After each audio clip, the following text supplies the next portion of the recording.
On est très honoré, au nom de tous les membres du cabinet, de vous recevoir aujourd'hui à l'occasion de la French FinTech Week, qui célèbre donc les activités, les acteurs de l'innovation financière. Nous accompagnons depuis de très nombreuses années les acteurs traditionnels comme les startups dans le cadre du développement de leurs activités innovantes, qu'elles soient financières ou autres, en France et à l'international, dans nos bureaux ou avec nos partenaires internationaux. Une matinée intense où nous avons reçu au sein du cabinet la French FinTech Week en abordant de nombreux enjeux liés au FinTech, les partenariats, la distribution, le financement, les contentieux, la cybersécurité et bien sûr la réglementation qui est au cœur des préoccupations des FinTech que nous accompagnons au quotidien. Start-up, scale-up, grande entreprise, toutes se posent des questions dans ces domaines. Nous avons aussi reçu des grands intervenants externes, la société Lydia, le fonds Blackfin et également la Banque de France qui sont venus nous livrer leurs témoignages sur ce marché qui n'est désormais plus une niche mais un véritable segment du secteur financier.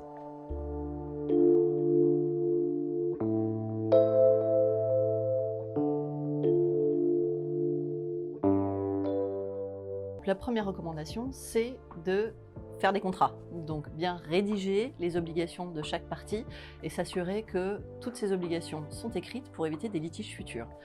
Dans ce cadre, il y aurait une myriade de sujets dont on pourrait parler. L'un d'eux va être les questions de paiement. C'est un sujet de crispation régulier. Il faut peut-être réfléchir à des modalités créatives permettant de faire pression amicalement sur son partenaire pour obtenir le paiement.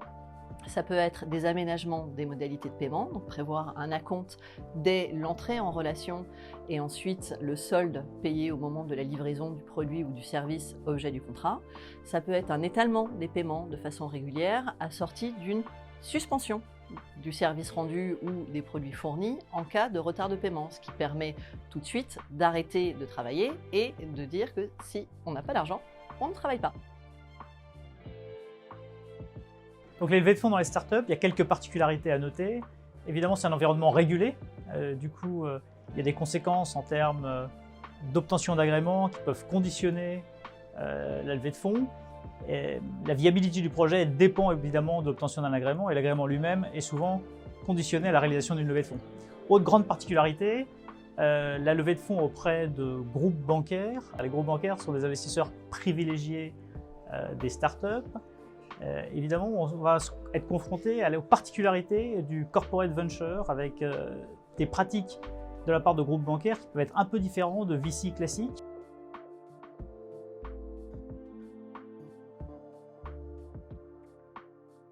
Aujourd'hui, les entreprises FinTech sont soumises à un certain nombre de réglementations qui les obligent à notifier les incidents de sécurité ou les violations de données lorsqu'elles se produisent.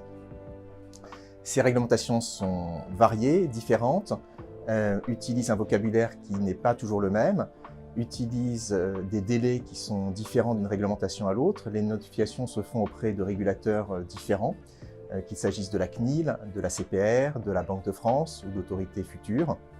Il est donc important pour pouvoir faire face à ces situations de notification, de violation de données ou d'incidents de sécurité, d'être bien préparé.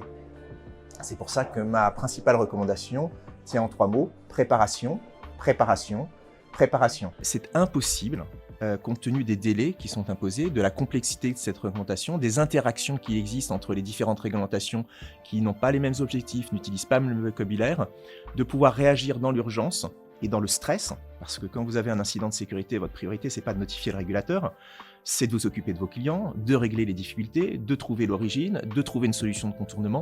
C'est impossible de faire face à toutes ces situations si on n'est pas préparé. Et être préparé, ça veut dire 2 choses. Ça veut dire une équipe préparée, c'est-à-dire des gens qui sont en charge de ces sujets. Et ça veut dire une équipe qui se teste, qui s'entraîne régulièrement pour pouvoir faire face à ces situations.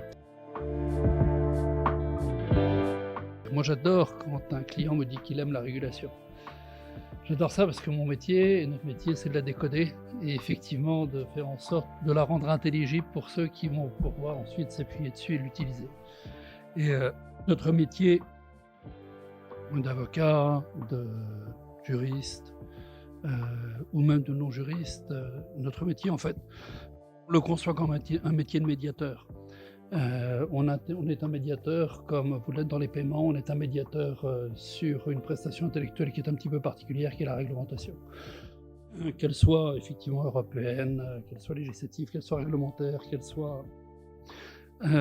soit la nature, quelle que soit son origine, nous on est là pour les simplifier. On intervient aussi beaucoup à la création, au niveau de la création des textes, pour qu'effectivement elles répondent à un souci d'efficacité. Souvent on fait quelque sorte, une sorte de reverse engineering, c'est-à-dire qu'on est sollicité par les acteurs pour faire évoluer la réglementation, pour faire en sorte que la réglementation non pas nécessairement devienne plus souple, mais comme vous l'avez évoqué, pour que la réglementation prenne en compte effectivement les nouveaux paramètres ou les nouveaux paradigmes des marchés.